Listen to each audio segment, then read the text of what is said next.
సంస్థలోన ఈరోజు మనం 5 ఏళ్ళు పూర్తి స్థాయిలో కంప్లీట్ చేసుకొని లాస్ట్ కౌన్సిల్గా ఈరోజు కౌన్సిల్ అన్నది నిర్వహించుకోవటం జరుగుతుంది. ఈ కౌన్సిల్లో ప్రథమంగా 145 అంశాలు అన్నవి ఇంతవరకు ఎజెండాలో రావటం జరిగింది. ఇంకా అదనంగా ఇంకా ఏమైనా టేబుల్ ఎజెండా మీద వస్తే ఇంకా ఒక 2-3 అంశాలు అన్నది రావచ్చు.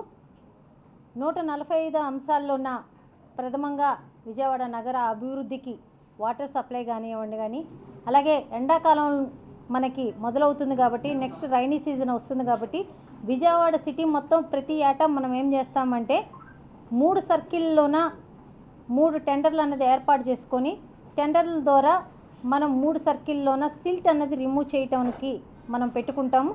ఈ సిల్ట్ రిమూవ్ చేయటం మూలన వచ్చే వర్షాకాలంలోన ఎలాంటి ఇబ్బంది లేకుండా వాటర్ ఫ్లో అన్నది జరుగుద్ది. ఎక్కడ వాటర్ మనకి స్టాగిన్ అవ్వకుండా పూర్తి స్థాయిలో వాటర్ వెళ్ళిపోయే విధంగా ప్రతి ఏటా మనం ఈ సిల్ట్కి సంబంధించి మనం 3 నియోజకవర్గాల వారి పెట్టుకోవడం అనేది జరుగుతుంది. అలాగే వాటర్ సప్లై, వాటర్ ట్యాంకులు మన వైఎస్ఆర్ గవర్నమెంటు జగన్మోహన్ రెడ్డి గారి హయాంలోన 14 వాటర్ ట్యాంకులు అన్నవి మనం శాంక్షన్ చేసుకోవడం జరిగింది. 14 వాటర్ ట్యాంకుల్లోన కొన్ని వాటర్ ట్యాంకులు మనకి రామలింగేశ్వర నగర్లో కానీ, అలాగే మనకి 58వ డివిజన్లో కానీ, అలాగే 48వ డివిజన్లో ఒక వాటర్ ట్యాంకు, అలాగే 43వ డివిజన్లో ఒక వాటర్ ట్యాంకు, అలాగే 46వ డివిజన్లో ఒక వాటర్ ట్యాంకు మనం ఫినిష్ చేసుకోవడం జరిగింది. ఇంకా 8 వాటర్ ట్యాంకులు ఇంకా మనకి పెండింగ్లో ఉన్నాయి. అవి కూడా ఫైనాన్స్ కమిషన్లోన ఓకే అయి ఉన్నాయి. ఈ వారం 10 రోజుల్లో ఆ వాటర్ ట్యాంకులు కూడా కన్స్ట్రక్షన్ అనేది మనం మొదలు పెట్టుకుంటాం. అలాగే రోడ్స్, డ్రైన్స్ కానీ, వాటర్ సప్లైకి కానీ ఇలాగా పలు అంశాలకు గాను ఇప్పటికీ 200 కోట్లు మనకి టెండర్ రూపాన ఉండటం జరుగుతుంది. ఈ వర్కులు 200 కోట్ల రూపాయలకి మనకి టెండర్లు అయిపోయి ఉన్నాయి, టెండర్ దశలో ఉన్నాయి. ఈ డబ్బులు ఏ రకంగా మనం ఇవ్వగలము, కాంట్రాక్టర్ల చెల్లింపులు ఏ రకంగా చేయగలము, ఏ రకంగా మనం వర్కులు ఫినిష్ చేసుకోగలము అన్నది ఈరోజు ప్రథమంగా అటు అపోజిషనుగా మేము కానీ, లేకపోతే పాలకపక్షంగా ఉన్న కార్పొరేటర్లు కానీ అందరం కూడా ఎవరి డివిజన్ వాళ్ళు అభివృద్ధి అన్నది అడగటం జరుగుతుంది. కానీ కార్పొరేషన్లో నిధులు అన్నది ఈరోజు శూన్యంగా కనబడుతుంది. ఎందుకు అన్నది మనం కనుక్కుంటే ఇది మనకి పురమిత్ర అని చెప్పి ఒక యాప్ అన్నది గవర్నమెంట్ పెట్టడం జరిగింది. ఆ యాప్ ద్వారా ఏదైతే మనం కార్పొరేషన్లోన వసూలు చేస్తున్న ప్రతి ఒక్క రూపాయి పురమిత్ర ద్వారా గవర్నమెంట్కి వెళ్ళిపోవటం అన్నది జరుగుతుంది.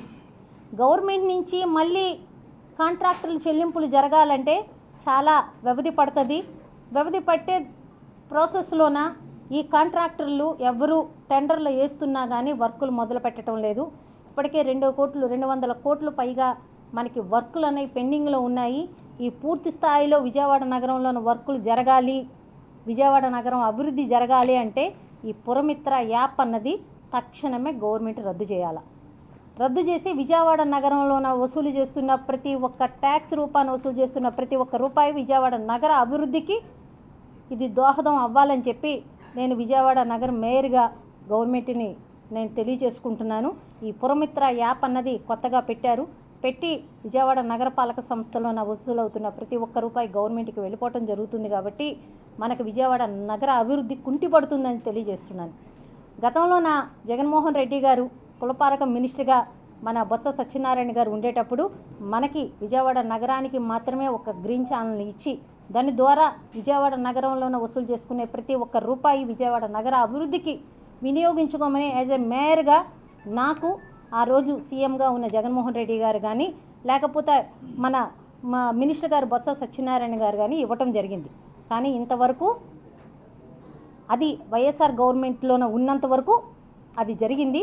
ఇప్పుడు ఏదైతే కూటమి ప్రభుత్వం వచ్చిందో అప్పటి నుంచి మన ఈ యాప్ అన్నది పెట్టి, పురమిత్ర యాప్ అన్నది పెట్టి మన ఫండ్స్ అన్నీ డైవర్ట్ అవుతున్నాయి కాబట్టి, మన డబ్బులన్నీ డైవర్ట్ అవుతున్నాయి కాబట్టి ఎక్కడా పని అన్నది జరగటం లేదని నేను తెలియజేసుకుంటున్నాను. తక్షణమే ఈ యాప్ అన్నది క్యాన్సిల్ చేయాలి. యాప్ అన్నది క్యాన్సిల్ చేసి ఇమీడియట్గా విజయవాడ నగర అభివృద్ధికి దోహదం అయ్యేలాగా మంత్రి నారాయణ గారు కానీ, లేకపోతే సీఎం చంద్రబాబు నాయుడు గారు కానీ తక్షణమే దీని మీద దృష్టి పెట్టాలని నేను తెలియజేసుకుంటున్నాను. విజయవాడ నగర అభివృద్ధి ఈ మధ్యలోన చాలా నేను ప్రెస్ మీట్లు వింటున్నాను. ఎంపీ గారు కానీ వాళ్ళు ప్రెస్ మీట్లు పెడుతున్నారు. విజయవాడ నగర అభివృద్ధి గతంలో ఏమీ జరగలేదు అని చెప్పడం జరుగుతుంది. ఇది అవాస్తవం. నేను ఎక్కడైనా ఏ డిబేట్కైనా నేను రావడానికి రెడీగా ఉన్నాను.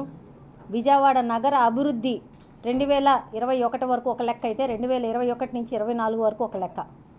ఎందుకంటే 010 జగన్మోహన్ రెడ్డి గారు తీసుకురావటం జరిగింది. దాని ద్వారా విజయవాడ నగరపాలక సంస్థలో ఉన్న అధికారులకి చెల్లింపులు అన్నది గవర్నమెంట్ చేయటం జరుగుతుంది. కాబట్టి పూర్తి స్థాయిలో నిధులు ఇక్కడ ఉండటం మూలాన ఎంతో అభివృద్ధి చేశాము. ఆ అభివృద్ధికి ఫలాలే ఈరోజు ఎంతోమంది రాష్ట్రపతుల చేత నేను అవార్డులు తీసుకోవటం జరిగింది. రాష్ట్రపతి అవార్డు తీసుకోవడం జరిగింది. స్వచ్ఛత లీగు, స్వచ్ఛ సర్వేక్షణలోని అవార్డ్స్ తీసుకోవడం జరుగుతుంది.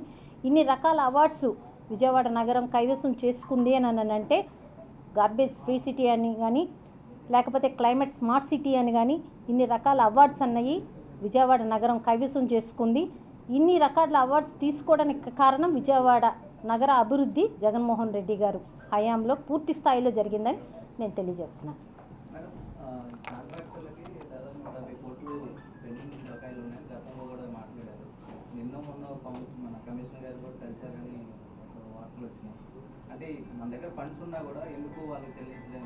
అదే చెప్తున్నాను కదా సార్, పురమిత్ర అనే యాప్ పెట్టి ఫండ్స్